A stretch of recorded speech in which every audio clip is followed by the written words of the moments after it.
Are you dreading the late game grind in Final Fantasy X? What if I told you that there is a trick to making those farming sessions, those big bad bosses, way easier, saving you tons of time? We're talking about the Loner Overdrive Mode. This thing is game changing for maxing out your characters, and in this video I'm going to show you exactly how to get it, and most importantly the magic number of solo turns for each character needs. So let's cut to the chase and get right into this video, homie. Alright, so what is the deal with the Loner Overdrive Mode? You know, this is a special setting that totally flips how your character's overdrive gauge fills up. Once you turn it on, the gauge will charge by a huge chunk every single turn that they take, as long as they are the only ones on the field. We're talking about a 16% increase, which means you can go from 0 to a full overdrive in just a handful of rounds.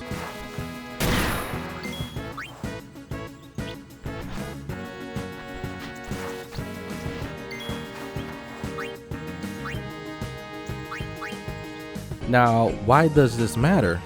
It all comes down to strategy, homie, especially when you hit that infamous late game grind. The most popular use, in my opinion, for the Loner Overdrive Mode is for farming the monster arena beastie, the most annoying enemy, the Earth Eater. Taking this guy down is the only way to get fortune spheres, by the way, which you absolutely need to boost your luck stat. You don't need it to get it at max, but getting a handful is pretty good. Trying to do this the normal way is a massive, tedious headache. However, if you stick Loner on a heavy hitter like Waka or Titus, you can build up their overdrive gauge like crazy and unleash a powerful move like Attack Reels or Blitz Ace, and just rinse and repeat. It turns one of the most annoying grinds in the game into a super smooth, repeatable strategy, homie. Now, unlocking Loner is pretty simple. It just takes a little bit of patience. The main idea is that a character has to be alone and take a certain number of turns by themselves in battle.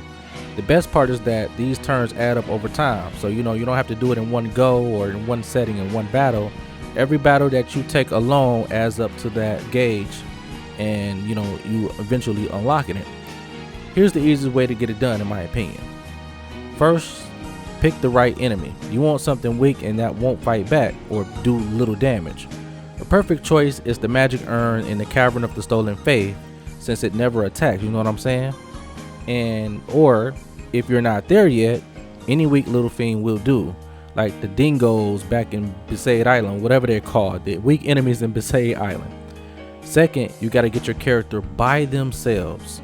Jump into a battle with a character that you're training with, or two others.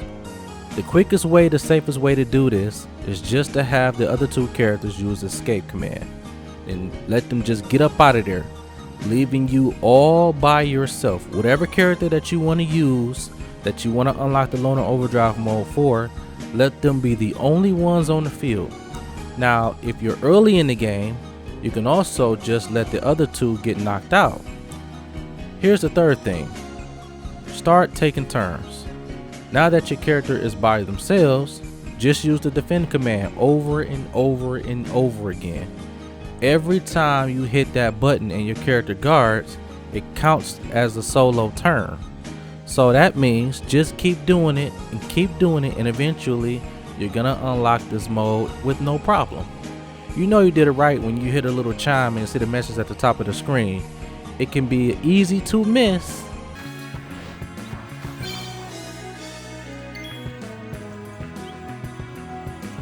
So if you feel like you've done enough turns but didn't see it, just defend a few more times just to be sure.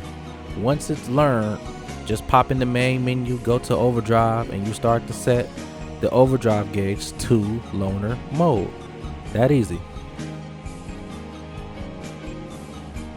Okay, this is the part you've been waiting for. The number of solo turns needed to learn Loner for is different for every character.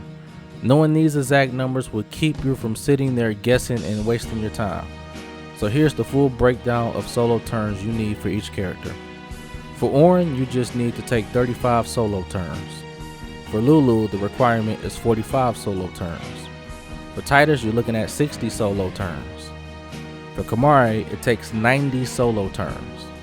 For Waka, you need to do 110 solo turns. For Riku, The requirement is 170 solo turns. And finally, your girl, Yuna. It takes a whopping 180 solo turns. Orange's number is so low you can unlock this for him almost as soon as he joins the battle. Now, Waka on the other hand is a little bit higher, but since he's the one with the best choice to farm the Earth Eater strategy, it's totally worth the effort. So even though he does have 110 solo turns, it's worth it for getting Loner with him, because if you're gonna farm the Earth Eater, you're going to need this with Waka. You understand? Now, while just spamming defend works, we can definitely make this go faster. The absolute best tip to do is cast haste on your characters, or even better, just wear armor with auto haste ability. This will seriously speed up how often your character gets a turn, cutting down on the real world time spending. You know what I'm saying? So you could also slow on the enemy, put slow on them. But if you're up against a passive target like the magic urn, it's not really necessary. You know what I'm saying? And remember, you can also do this very early in the game. And I mean, at the beginning of the game, the moment when Titus and Ornn are playable, you can actually use the endless sin spawn during the game's opening in Zanarkand to grind out the requirements before you even get to Besaid Island, my G. Since those enemies don't attack, it's perfect. Zero risk spot to get a head start, you know what I'm saying? Don't feel like you have to do it though in one go either. If you get bored, just finish the fight, save the game, and pick up later, you know what I'm saying? The game will track your progress permanently. And there you have it.